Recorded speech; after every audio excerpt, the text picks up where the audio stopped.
we've gotten to a pretty silly level where people get to choose their own preferred pronouns, and then everybody else has to use those pronouns. And if you don't, if you resist, then you can be harassed or fired or castigated as a thought criminal, a hateful, spiteful person, because you won't use the preferred pronouns that the person is demanding that you use. Now, I'm one step back from this. Not only am I not going to use these pronouns for people, but I'm refusing to even learn what they are. I've not committed to memory any one of those weird pronouns that I think that I've seen floating by. I'm not going to learn what they are. I don't know. I don't care who refers to what I'm just not going to pay attention. Now, or Christians could use, like I recently tweeted, one all-purpose pronoun for people who are demanding that we use pronouns. And that all-purpose pronoun would be what? W-U-T. What said this?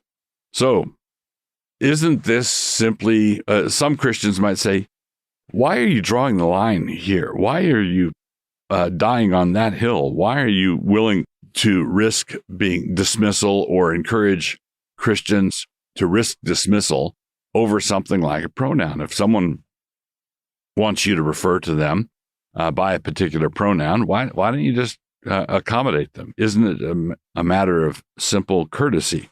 No, it's not a matter of simple courtesy at all. And here's why. Obviously, we have to live in the world that's disintegrating all around us. We have to live there, and we have to accommodate to a certain measure, to a certain extent, what the non-believers are doing. The Apostle Paul, when he tells us not to associate with a brother who is living immorally, he says in Corinthians, I did not mean non-believers. I didn't mean children of this world who are living immorally, because then Paul says, then you would have to go out of the world. So it is a false assumption that Christians have that they are somehow contaminated by functioning in the world or doing business with people who are living sinfully and whatnot. And someone might say, well, isn't this an example of that? No, this is the difference. When let's say I'm working alongside someone in a big corporation who's transitioning, and he tells everybody in the department that these are his preferred pronouns. Now, when he refers to himself using these pronouns, when he refers to himself, my Christian faith doesn't require me to go over and punch him because he's sinning. He's sinning, and I can let him sin. I don't have to go to war with him. I don't have to attack him. I don't have to shoot him. I don't have to, I can simply let him be that way.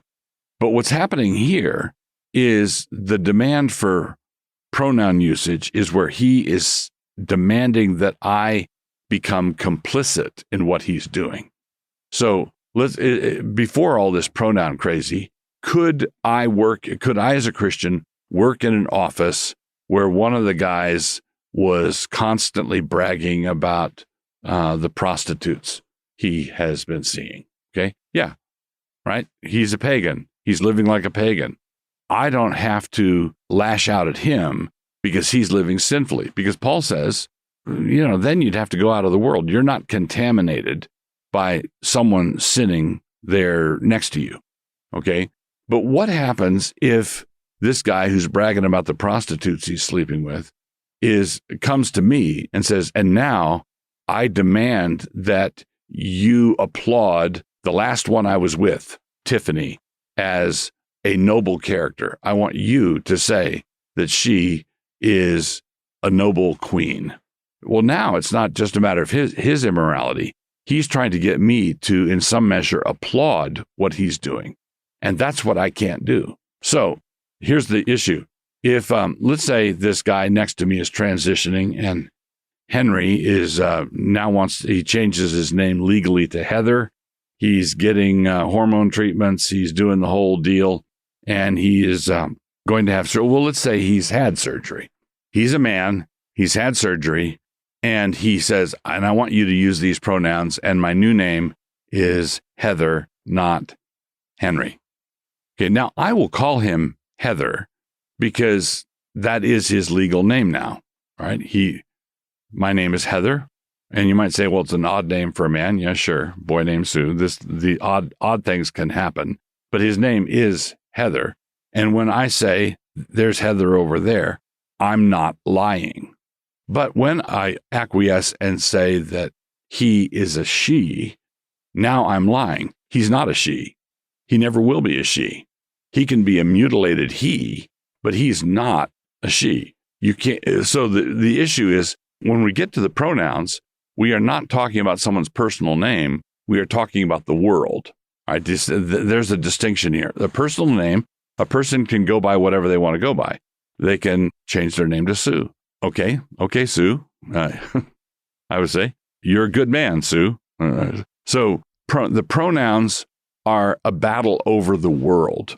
They're a battle over reality. They're a battle over the dictionary and control of the dictionary. A person's proper name is not in that same category. It's an indication of their problems, but it is not the heart of the problem itself.